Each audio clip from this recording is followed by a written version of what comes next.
Hello everyone, welcome back to the workshop and part 10 of this Sash remake video. Sorry it's taken me so long guys, it's been a mission, but yeah, we're back into it now. My student is making the bottom sashes, we'll have a look at that in a minute. They are just marking out the second of the bottom sash for this job. I haven't yet put the glazing bars in. I have at least got the job out from under the bench, that's about as far as I've got. I'll show you the old footage of actually making the sash bars. I've just re-edited a video for today and then realised I'd actually put it out. So yeah, welcome back to part 10 guys, sorry it's taken so long, but you'll have something. This video will hopefully go out on Tuesday, if not Thursday. We just need to see how we get on today, if I've got time to edit it together. If I have, that's great, I'll get that done. And yeah, we'll have a look around the shop now and see what's going on. Thank you all so much for watching and staying tuned and sort of being patient and waiting for this video. There's probably 4 more, maybe three or 4 more on this stage of this job. They may be a bit spread out again now because I've got to glaze them as well, so I've got to prime the rebates before I glaze them. So there will be a little bit of time now afterglow, just while the paint cures and what have you. But yeah, welcome back to the Windows series videos.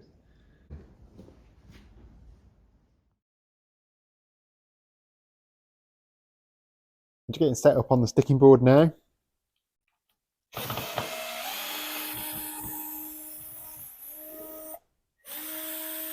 And what I'm looking to do is mould these glazing bars. I've just had a test piece just to check I'm holding it correctly. So what I've got is this is the sticking board I was using, still held down in the same way it was held when we were doing the rails. So I've got 2 dogs behind it and I've got a hold fast on the end of it. Oh sorry, I've got a dog there and I've got a dog here, sorry. Yes, a dog there and a dog there, and I've just got a hold fast just stopping it sliding backwards and forwards. But to do the glazing bars, and there's various ways of doing glazing bars. So as you know, I've already moulded this glazing bar. I've taken the rebates out. So I traditionally, from the texts I've read, some say that you do your moulding first, others say you do your rebates first. And you do your rebates first, you then modify your sticking board to have a strip on. So this strip I've made is the same size as the rebate, and what I've done, I've put plenty of screws in it because it's only a very thin strip. I don't want it sliding backwards and forwards and getting bent or what have you. So I'm just getting set up here on the sticking board to mould my glazing bars. And of the text I've read over the years on making sashes, some people say you should run your rebates first, others say you run your mouldings first. I've done both, and I have to say I'm not convinced on either way, and it would depend on the moulding as to what I ran first. Certainly, if you've got a big lump of moulding, it's almost certainly easier to run the rebates first while the piece is in the square.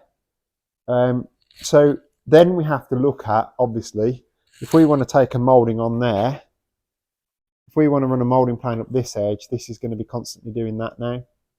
And even worse, once we get one side moulded, it's going to be rocking even more. So that means we have to hold the work slightly differently. So what I've done is, obviously I've got so I'm looking to run this little bit of moulding here. I've just done a little practice just to make sure everything was set up okay. So I've just run a short bit on here, and that's not fully to depth yet. So what I've done is I've got a strip the same size as the rebate. And I've actually put plenty of screws in it.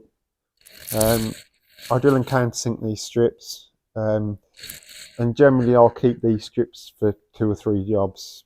You know, they get taken off on and off 2 or 3 times and they get battered. However, a strip like this will do a whole job.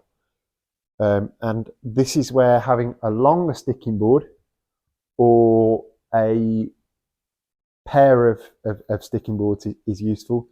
So I could actually come in here now and mould more components for another window and leave this set up for bars. So it is important when you're thinking about your sticking boards that you think about that your average length of components, what your longest lengths are, and what have you. So as I say, I've machined a strip just the size of my rebate, and I have just fired it through the planer thicknesser just simply because I can get very quickly to quite accurate sizes. I've done my usual, and I've got a screw at this end, but I've made sure it's back where the moulding is going to be sitting, just about. I may have to just move it over a touch more. And then what I'm going to do is I'm going to take a second screw. So these are 4x40 screws with a posi head, and they're okay for this job. I do prefer clout nails, but repeatability is more difficult with clout nails. So I've got that grip now, and that piece is now not going to move. And it's also not going to rock backwards and forwards. So the piece is now secure. You can use a twist clamp like this, a twist cam in here. And what I've done over the years, I have got a few of the old-fashioned shed type twist buckles because they're quite thin and they fit in most rebates. They don't fit in the really thin rebates, but then you can put a little block in here with one of those and it just stops it sort of tipping off. And that's more important when you start the second side. So I've got my number one plane here.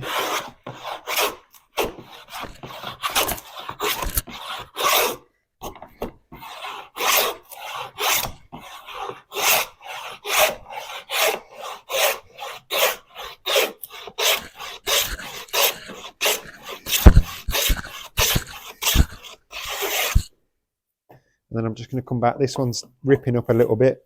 Sometimes this larch does this. So I'm just going to come back in with the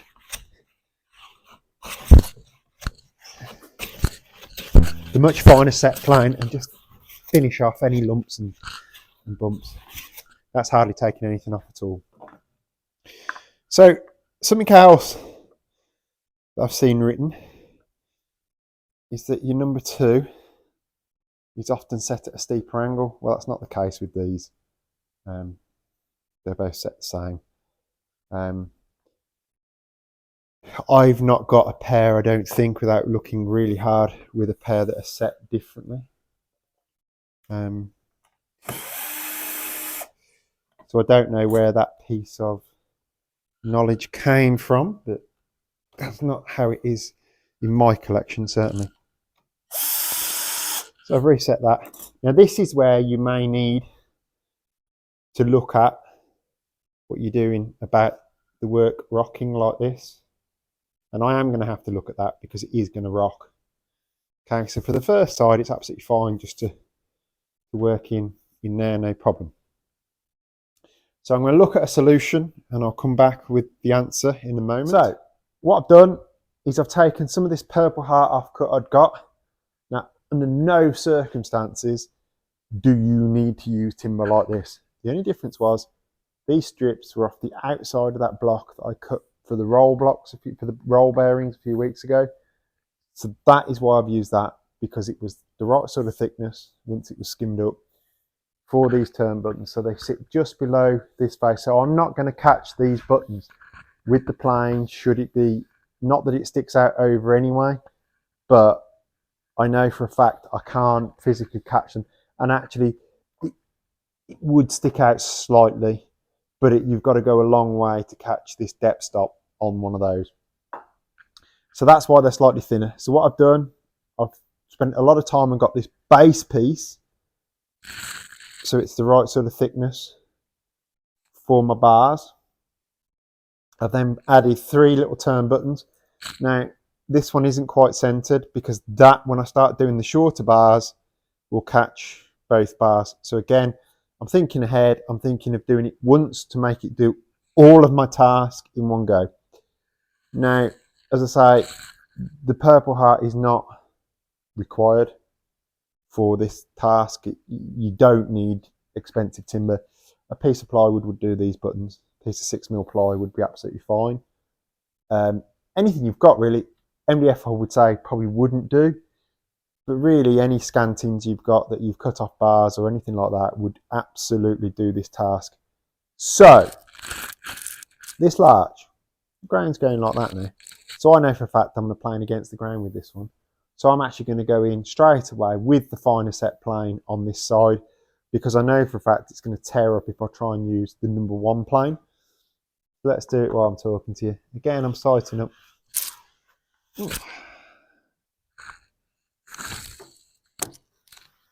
That's interesting. It doesn't want to take a cut at all.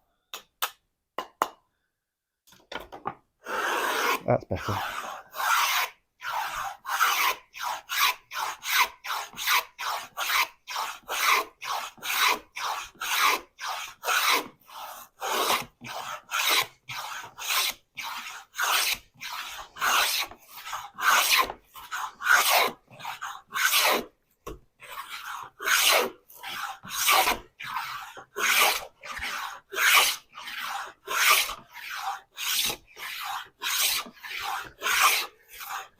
This is one of the few times when I know I'm deliberately going to be going against the grain that I would actually take a finer set plane, because I know for a fact that I'm coming against the grain and it's going to be more difficult to plane. But in the main, you want to be taking the waste off, because this, at the end of the day, these are waste. These are what I light the fire with. These have no purpose now whatsoever. So that's what's important when you're hand working, is to know when a thin shaving is required,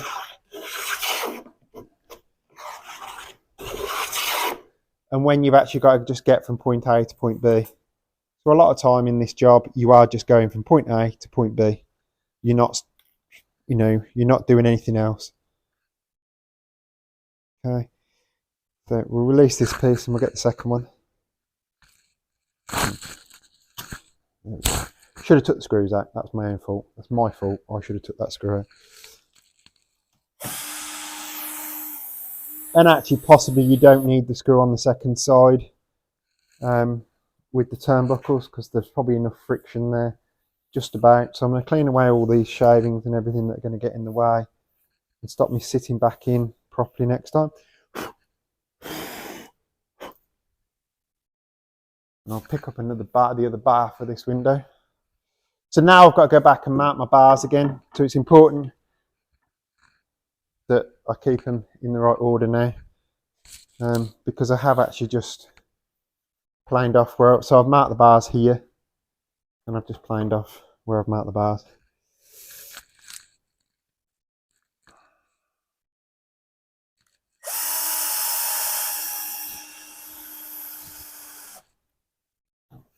So this could be an interesting piece as well. Just take a few strokes with the thicker set plane and see. Yeah, that's going to be interesting.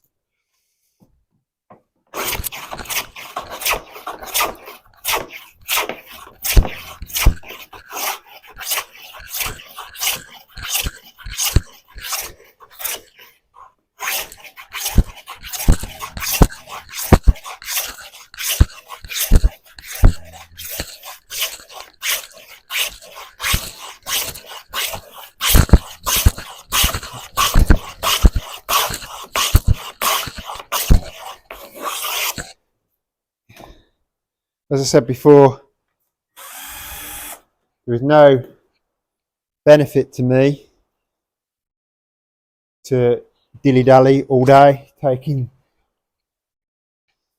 shavings that are unnecessarily thin. I need to get on with this work. But I've also got to produce the quality that's required. So it's no good just bashing through a piece and leaving a rough moulding. You've got to do it to the standard that the job requires.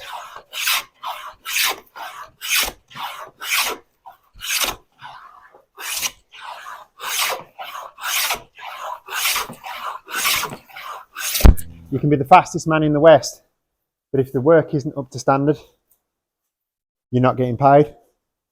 But likewise,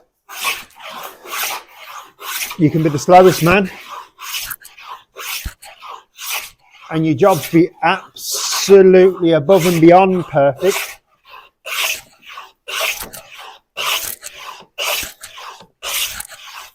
and the client's not be able to pay for it.